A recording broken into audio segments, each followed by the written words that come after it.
bertepatan dengan tanggal 1 Mei, yang selalu diperingati sebagai Hari Buruh, May Day. Video ini menggambarkan secara singkat perjalanan panjang perjuangan kaum pekerja untuk kesetaraan, keadilan, dan hak-hak sosial.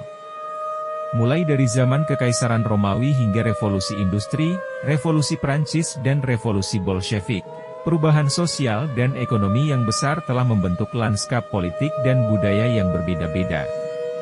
Mari kita telusuri lebih jauh bagaimana peristiwa-peristiwa tersebut telah membentuk pandangan dunia tentang kelas ekonomi, sosial dan kekuasaan.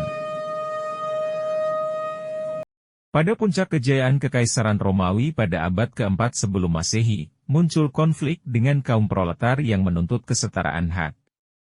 Sebagai tanggapan, dikeluarkanlah lembaran ke-12, sebuah kesepakatan damai antara kaisar dan rakyatnya, di mana para kaum proletar diperbolehkan memiliki perwakilan di tribunal, mirip dengan majelis perwakilan, serta mendapatkan hak-hak plebeian, dan terbebas dari aturan hukum yang semena-mena.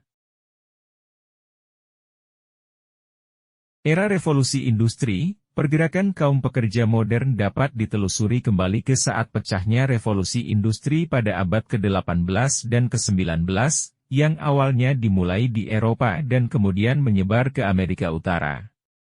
Namun, jika kita melihat ke era sebelumnya, sekitar abad ke-15 hingga ke-17, feodalisme tumbuh subur, melahirkan tuan-tuan tanah sebagai penguasa sekaligus pemilik lahan, dengan orang-orang yang tidak memiliki sumber daya dijadikan sebagai pekerja di lahan tuan tanah, yang kemudian melahirkan kelas kaum pekerja. Revolusi industri semakin mempercepat transformasi besar terutama dalam sektor ekonomi, dengan peralihan dari produksi rumah tangga menjadi produksi massal di pabrik-pabrik. Untuk memenuhi kebutuhan produksi tersebut, diperlukan rekrutmen besar-besaran, namun kondisi kerja di pabrik-pabrik sangat buruk, dengan jam kerja panjang, upah rendah, kurangnya keamanan, dan eksploitasi tenaga kerja, terutama di kalangan pekerja migran dan anak-anak.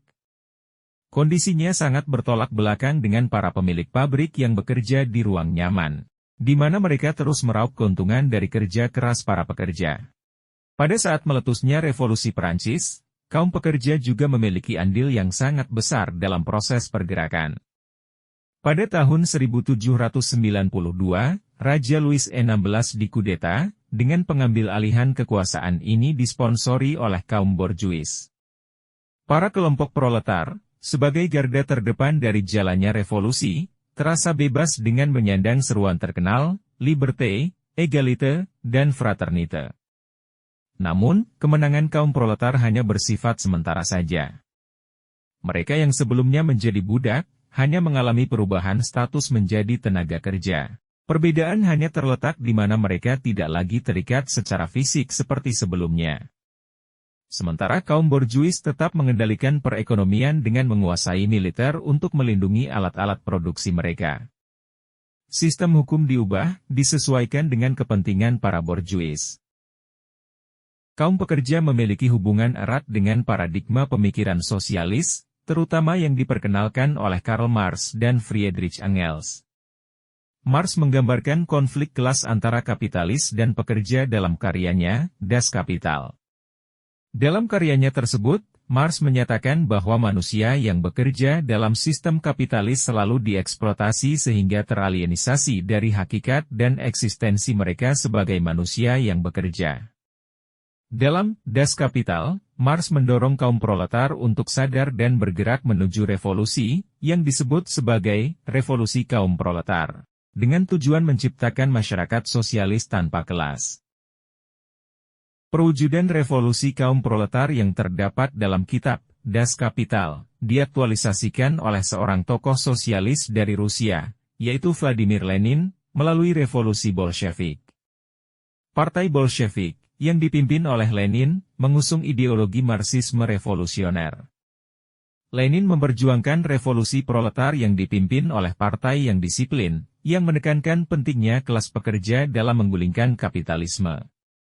Pada Februari 1917, demonstrasi besar-besaran di Petrograd memicu pemberontakan rakyat yang memaksa Tsar Nicholas II turun tahta. Pemerintahan sementara yang dipimpin oleh kaum liberal dan sosialis moderat kemudian dibentuk.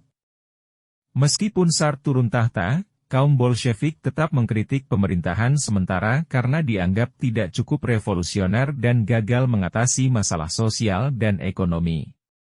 Pada bulan Oktober 1917, Bolshevik melakukan kudeta bersenjata terhadap pemerintahan sementara. Dengan dukungan mayoritas pekerja di Petrograd dan di kota-kota besar lainnya, Bolshevik merebut kekuasaan dengan cepat. Setelah kudeta, Bolshevik mendeklarasikan kekuasaan di tangan Soviet, Dewan Pekerja dan tentara, bukan di tangan pemerintahan sementara. Ini menciptakan konflik kekuasaan antara Bolshevik dan pemerintahan sementara yang masih ada. Setelah kemenangan Bolshevik, pemerintah Lenin mulai melaksanakan kebijakan-kebijakan radikal, termasuk nasionalisasi tanah dan industri, serta penghapusan kepemilikan swasta.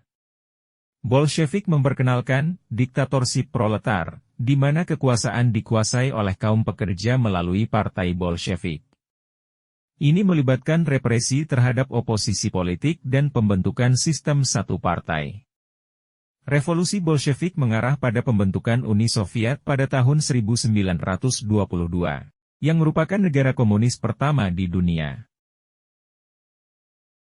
Dengan demikian, perjuangan kaum pekerja untuk kesetaraan, keadilan, dan hak-hak sosial telah membentuk landasan penting dalam sejarah peradaban manusia.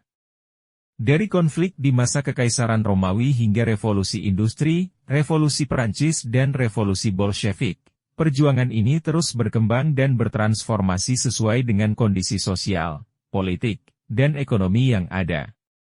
Meskipun tantangan yang dihadapi sangat besar, semangat perlawanan kaum pekerja terhadap ketidakadilan terus berkobar hingga saat ini, menginspirasi gerakan sosial dan politik di seluruh dunia.